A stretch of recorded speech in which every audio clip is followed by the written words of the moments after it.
Pessoal, nós estamos falando de valores de ação e neste segundo exemplo vamos falar do modelo Gordon, tá? A metodologia do modelo Gordon.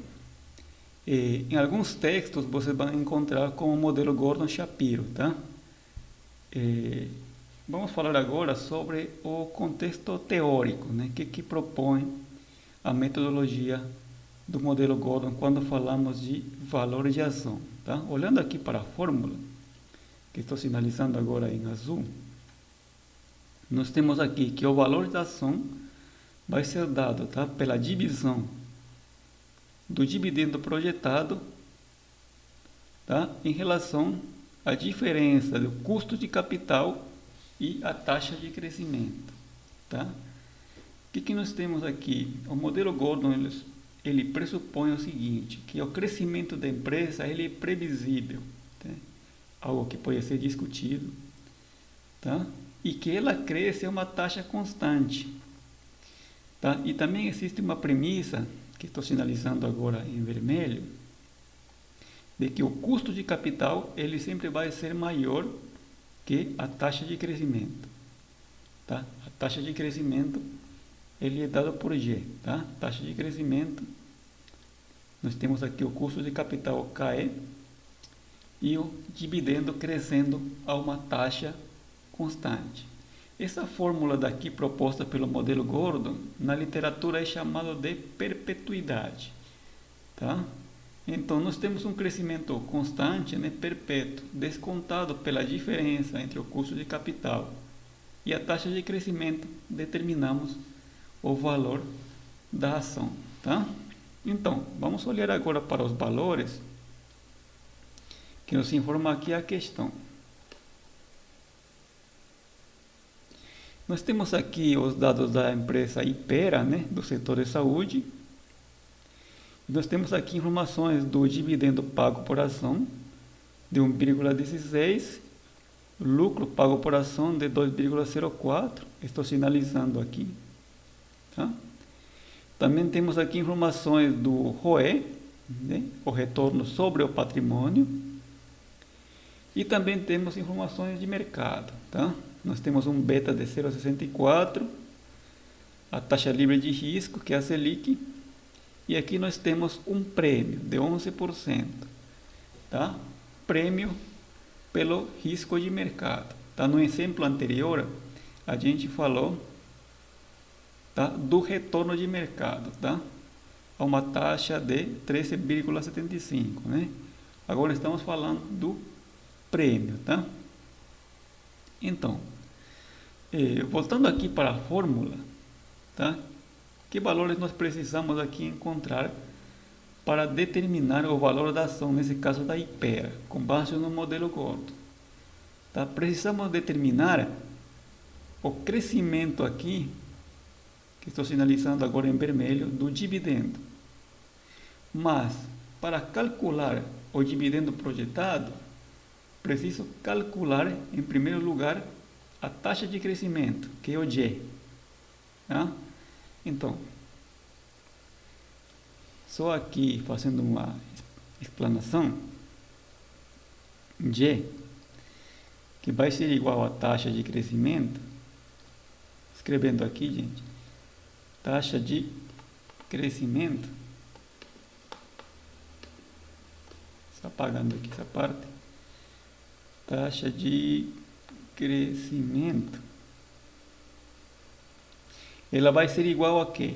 A multiplicação do ROE vezes a taxa, estou abreviando aqui, tá, gente? Estou colocando TX, taxa de reinvestimento.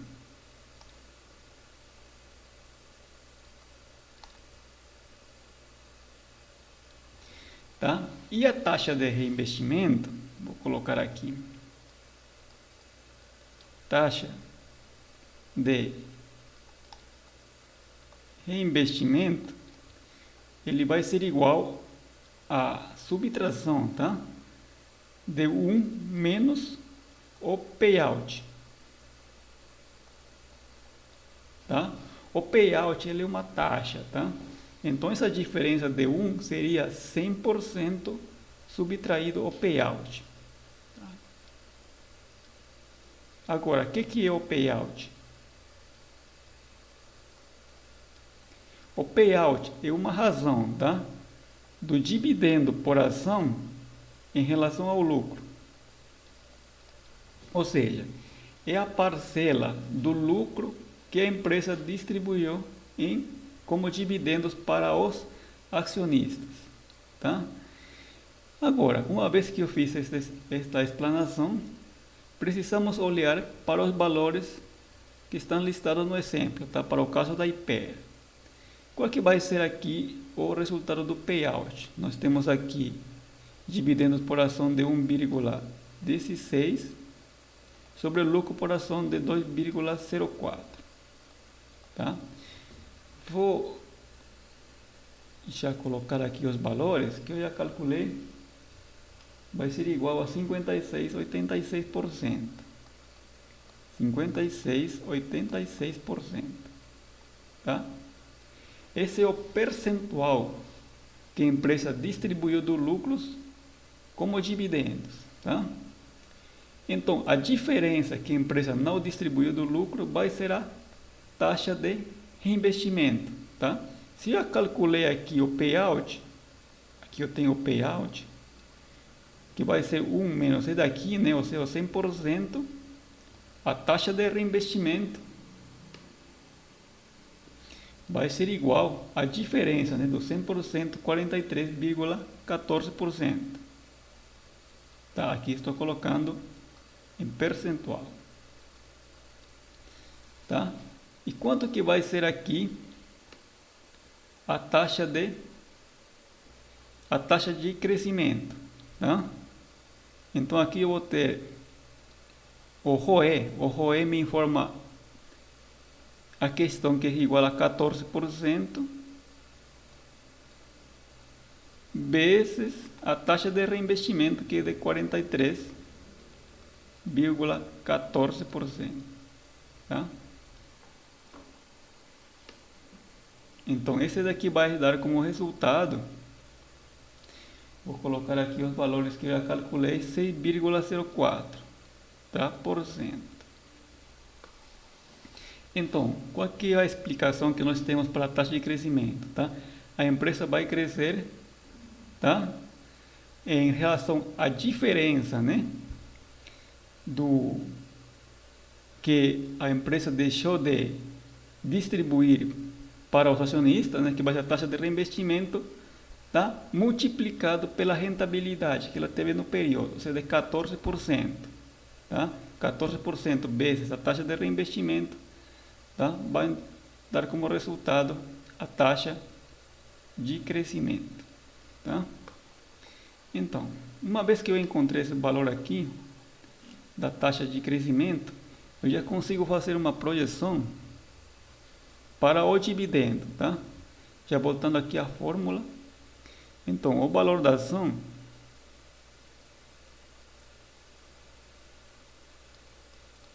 ela vai ser igual ao quê? A dividendo por ação de 1,16, né? O dividendo por ação crescendo a uma taxa constante de o valor que a gente acabou de encontrar da taxa de crescimento, 6,04.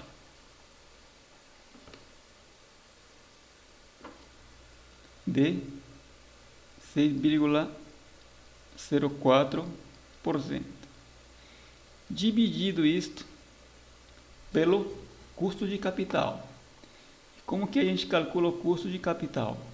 Vamos utilizar também aqui a fórmula do CAPM, que a gente já aprendeu em Administração Financeira 1. Aqui nós vamos ter quanto? 2,75% mais 0,64, que é o beta, multiplicando aqui o prêmio, né? O prêmio que é dado pela diferença entre o retorno de mercado em relação à taxa livre de risco, tá? colocar também aqui o valor que eu já calculei, 9,79. 9,79%. Este vai ser o custo de capital, que vamos utilizar aqui na fórmula para nós determinar o valor da ação. Aqui nós temos 9,79% subtraído a taxa de crescimento, que no modelo de Gordon é considerado perpétuo, tá? Então aqui, fazendo a operação, o valor da ação vai ser igual, tá? Que eu já calculei aqui os valores, 32,79.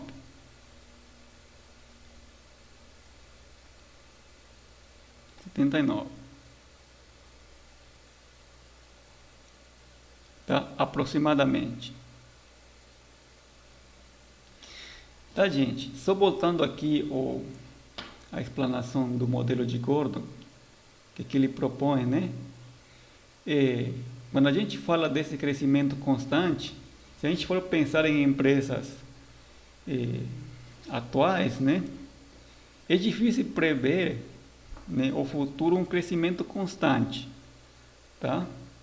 Digamos que a empresa vai crescer constantemente a uma determinada taxa, tá? Empresas que mais ou menos possam ser englobar neste modelo proposto por Gordon, pode ser o setor de saúde, que estou considerando, ou muito melhor também as empresas do setor elétrico, tá? Para a nossa realidade, tá? Se a gente for pensar em uma aplicação prática deste modelo Gordon, tá? Lembrando que esse modelo é dos anos 50 para 60, né? 58 para ser mais exato, tá? Então, essa seria a proposta do modelo Gordon para precificar uma determinada ação, tá?